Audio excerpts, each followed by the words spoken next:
Hello, what's up? Good morning. This is Jay with a capital E. Welcome to my first video in my YouTube channel. So, samahan niyo ako to para i-unbox yung aking bagong biling Huawei Freelace headset.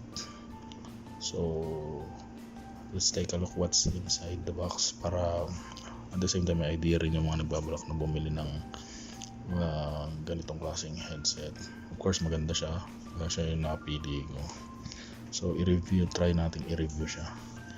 So nabili ko siya sa Jarir dito sa Saudi Arabia. Magandang bilihan, tsaka malaki siyang tindahan. So without further ado, tingnan na natin kung anong meron sa loob para makita na rin ng mga makakapanood na. So before we proceed, please subscribe and hit the bell button para updated kayo sa mga darating pa mga videos. So medyo pagpasensya nyo na kung hindi masyadong yung video ko. Unang video ko kasi ito. So sige, try na natin para makita natin kung anong nasa loob.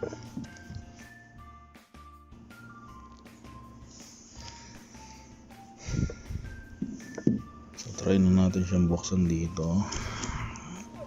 Actually, itong Huawei na to, ako bilib ako sa mga sa mga product ng Huawei kasi maganda yung packaging niya. At the same time, world class din kasi magaganda yung niya, mga gadgets na binebenta. So pagka titingnan mo compare dun sa ibang mga brands, talaga nakakasabay siya, and at the same time quality wise talagang okay yung performance. So far marami na rin akong gadget na nabili na ang brand Huawei, pero wala pa naman akong bad impression or hindi magandang experiences sa mga Huawei devices. So yeah, hirap na konti. Pasensya nyo na yung maalog. Natin. So sa mga bibili nga pala na itong nakikita nyo rito na serial code or serial number, huwag nyo itatapon yung box. Huwag nyo itatapon yung box, and at the same time itong bang tawag nyo rito sa parang QR code, kasi ang purpose nito pag halimbawa nagkaroon ng problema yung linilin yung device, halimbawa nag-malfunction siya tapos tinry nyo siyang i-troubleshoot or hindi nyo na magawa, pwede nyo tong i-check if yung device is under warranty pa siya sa Huawei mismo. May website sila doon, i-input mo lang tong serial number na itong mismong device, tapos pwede kang makipag-arrange sa kanila para ibalik or ipa-warranty yung nabili mo. So maganda rin yung service nila pagdating sa sa warranty, kasi last time naka-experience din ako ng Huawei device na medyo nagka-problema siya, pero nung pina-warranty ko siya, agad naman nilang in-accept tapos pinalitan nila. So yun lang, huwag nyo pa sa mga merong receipt yan, itabi nyo yung resibo, kasi ito dito sa Saudi Arabia ang warranty ng mga devices is 2 years. So maganda yung niya. So tara, buksan na natin, tingnan natin kung anong nasa loob. Maganda yung packaging niya, in fairness, ayos. Wow, cool na cool. Parang siyang libro So what's inside box? Yon. Wow! Actually, if I'm not mistaken, meron yata tong variation, may colors. I think ito tong orange, tapos may green, may black. Yun yung mga nakita ko. Pero ito kasi medyo, alam mo na, medyo shocking yung color ng kulay na ganito, orange, tapos medyo makintab siya. So pansinin siya kapag dala-dala mo tsaka suot mo. Ganda siya.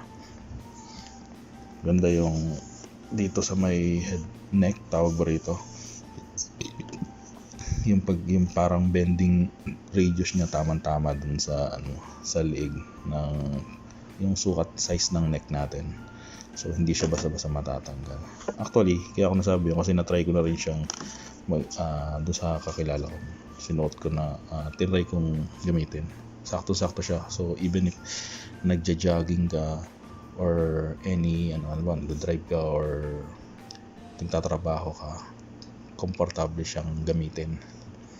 Tsaka pag titingnan mo yung quality nung pinaka nasa neck niya, rubberize siya na medyo matte. Yung ganito kasi nung sa kakilala ko, hindi siya dumihin compared dun sa ibang mga texture ng ibang headset, unless black siya. Pero iba kasi na medyo ganito ang kulay, pag tumatagal nag-fade and at the same time kinakapitan ng dumi. So ito kasi hindi, maganda yung quality niya. So sige, tingnan na natin. Ayan siya. So tanggalin natin siya dahan-dahan dito. Yan.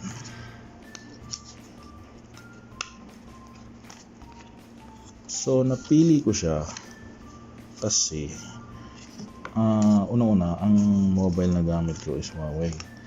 So actually 2 years ko nang gamit yung mobile phone ko na yun, pero until now maganda yung niya, performance niya, quality ng camera, yung tawag dito, memory, taas. At the same time maganda na security ng Huawei ngayon. Ang mga phone ng Huawei ngayon pag nawala, hindi na tulad ng mga ibang Android phone nung araw na pwede mo lang i-reset. Pag halimbawa siya nawala, nanakaw or naiwan mo sa may nakakuha na iba, i-reset lang, magagamit na nila, or pwede nilang i-tamper yung device para makuha yung mga files. Right now hindi na ganun kasi yung EMUI ng Huawei dinevelop nila na parang sa iPhone na rin, na hindi mo siya basta-basta re-reset or maho-format para mapapakinabangan na iba. So yun, additional info lang naman din. And at the same time nag-update siya lagi. So yan, at maigi. So ayun, medyo mahaba-haba siya. So kung susukatin ko siya, kasi siguro meron siyang itong kalahati niya magmula dito sa bending radius niya, siguro mga 12 inches, so parang 24 din pagka binuka mo. Medyo rubberize siya, maganda yung pagkakabend nito, tingin ko matibay. So kahit mabend-bend siya, sometimes kasi minsan pag nakakalimutan natin pagka gamit natin nakahiga tayo,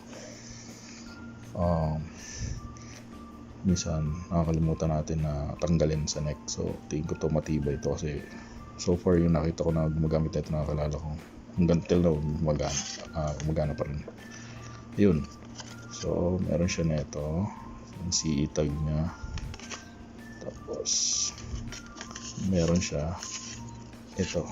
Actually ito ang battery niya, yun nandito sa left, yung letter L na yun. Yung battery niya para siyang mahabang chiclet bubble gum. Tipis lang siya, saktong-sakto lang. Tingin ko hindi gasgasin. And at the same time, meron siya nito.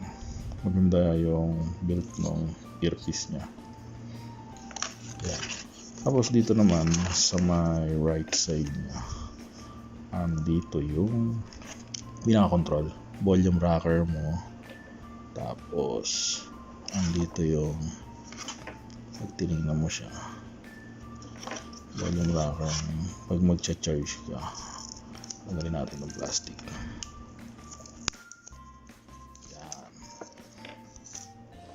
Yan. Nandito yung pinaka-power niya. So pe-press mo lang siya para mag-on. Pag nag-on siya, iilaw tayo. Ayan, may charge pa naman siya. Ayan, ibig sabihin pwede mo na siya i-pair. Ayan, pag ganyan, umilaw siya ng white, pwede mo siya i-pair. Pagka kailangan mo siyang i-charge, alam ko magpupula to kapag halimbawa i-charge mo siya, ayan pag papatay mo magpupula siya ng isang mahaba, tapos okay na, off. Tapos ito yung pinaka volume rocker niya dito. plus up volume, down volume, and at the same time natatanggal siya rito. Ang purpose nito is pag i-charge mo siya. So ito, ang alam ko type C na to. Ito yung fast charge. Subukan na namin to, mabilis to eh. Actually minsan hindi nga siya inaabot ng parang 15 minutes. Saglit lang i-charge. Tapos pwede mo na siya uling gamitin. Full charge na siya kaagad. Malalaman mo siyang full charge pag yung ilaw na puti na yun nag-stop na siya, parang nag-permanent stop na siya. Full charge na yun. Ibig sabihin puno na. So nakalagay nga rito, itong nakalagay rito is 18 hours ang playback niya. So fast charge pa siya. So talaga mahaba. So even if nasa trabaho ka or nasa travel ka, hindi ka problema. Kung meron kang power bank, i-charge mo siya sa gilid lang. It will last 18 hours para magamit mo. So maganda. Okay. Ano ba yung mga accessories na nasa loob pa? So dito, nandito yung pinaka charger. Actually yung cable charger. Pwede mo siyang i-charge sa mga charger or ordinary charger cellphone ng cellphone. Yung normal na voltage lang ng cellphone. Ayan. So ayan. So ang medyo hindi lang ako sigurado dito if makaka-purchase ka ng separate na ganito once na nasira siya. Kung halimbawa magka-problema, tingin ko naman meron, kasi si Huawei normally ang mga accessories niya madali namang hanapin, nakakabili sa online, meron at the same time sa malalaking tindahan, tingin ko meron. So pag i-charge mo siya, ganito lang, saksak mo gano'n, baliktaran naman yan kasi type C. Then isaksak mo siya sa yung wall charger na normal. Okay na yun, fast charge pa siya. And ano pa yung iba natin, manual. So normally sa ating mga Filipino, YouTube lang natin kung paano siya gamitin. Yun na yung pinakamadali. So meron siyang manual and yung mga extra niya na earpiece. Dami ear tips pala tawag dito. Ear tips, ayun, pwede siyang yung mga extra siya. So buksan natin, tingnan natin kung ano yung mga extra niya sa ear tips. So pwede mo siyang palit-palitan kung sa masira or halimbawa medyo hindi swak sa ano mo, sa tenga mo. Ayun, ganda meron siya ng parang para umipit sa tenga para hindi siya natatanggal. So yung texture niya, ganoon din yung pagka-rubber niya. Ayan, dami siya. Marami siyang sizes. I think there were 6 pieces neto. Tapos ito,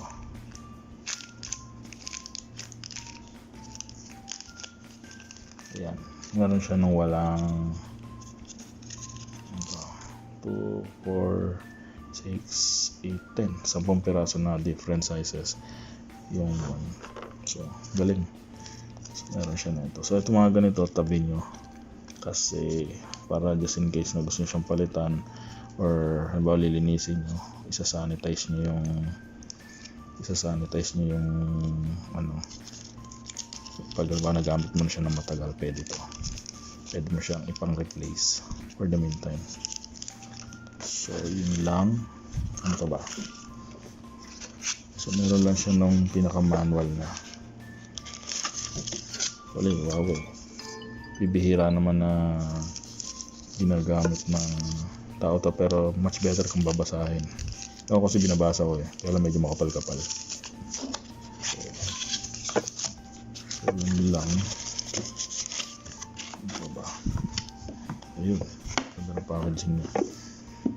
So I suggest sa mga bibili ng ganito, itabi niya yung pinaka box para just in case magka-problema, may i-return niya pa, may babalik niya, mare-replace siya. So I hope nagkaroon kayo ng idea at least kahit paano ma-appreciate nyo kung mga nagbabalak kayong bumili.